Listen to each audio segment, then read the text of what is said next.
अस्सलाम वालेकुम। माह रमज़ान में मैदे के मसाइल का सामना अक्सर लोगों को करना पड़ता है। लोगों को मैदे में जलन महसूस होती है, हार्ट बर्न की कैफियत रहती है और तबीयत बोझ करती रहती है, खुराक बार बार उभर कर बाहर आने लगती है। तो इसके लिए क्या किया जाए?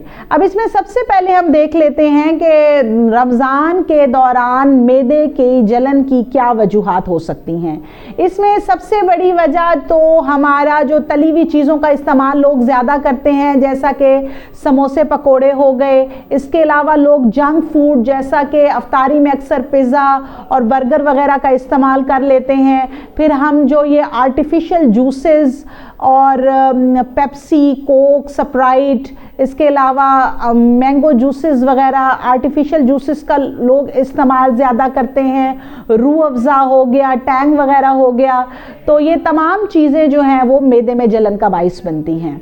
तो इसके अंदर हम देख लेते हैं कि सहरी में आपको क्या चीज़ इस्तेमाल करनी चाहिए जिससे आप दिन भर मैदे की जलन से महफूज रहें, और अफ्तारी के बाद आप किस तरह से मैदे की जलन से महफूज रह सकते हैं। सबसे पहले सहरी में आपने जो है वो जो ब्रेड बेकरी आइटम्स हैं वो इस्तेमाल ना करें, बल्कि गंदम की रोटी इस्तेमाल करें। इसके साथ आप एक अंडा ले सकते हैं, और अगर कोई सालन भी ले रहे हैं तो वो तेज़ मिसाले वाला या घी वाला या ऑयल वाला सालन नहीं होना चाहिए। इसके अलावा आप सहरी में दूध और दही का इस्तेमाल लाजमी करें। अब बाज़ लोग सहरी में लस्सी ले लेते हैं, वो भी ठीक है। दही प्रोबायोटिक है, ये मैदे के लिए बहुत अच्छी है, इससे आपको मैदे में जलन का सामना नहीं करना पड़ता।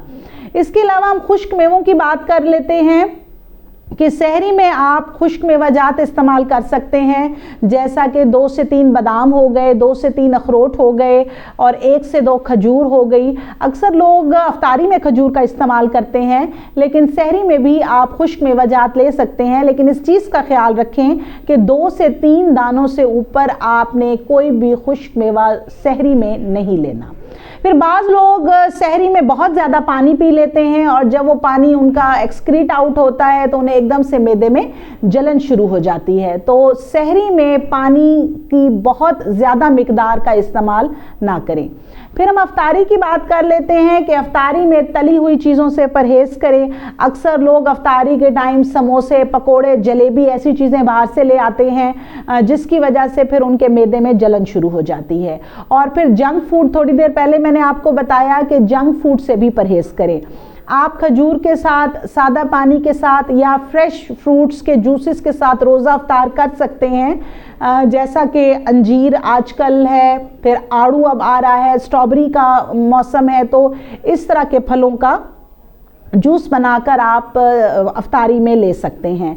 इसके बाद आप खाना जो है वो रूटीन के मुताबिक लें, उसमें ताज़ा फल और सब्जियों का इस्तेमाल करें।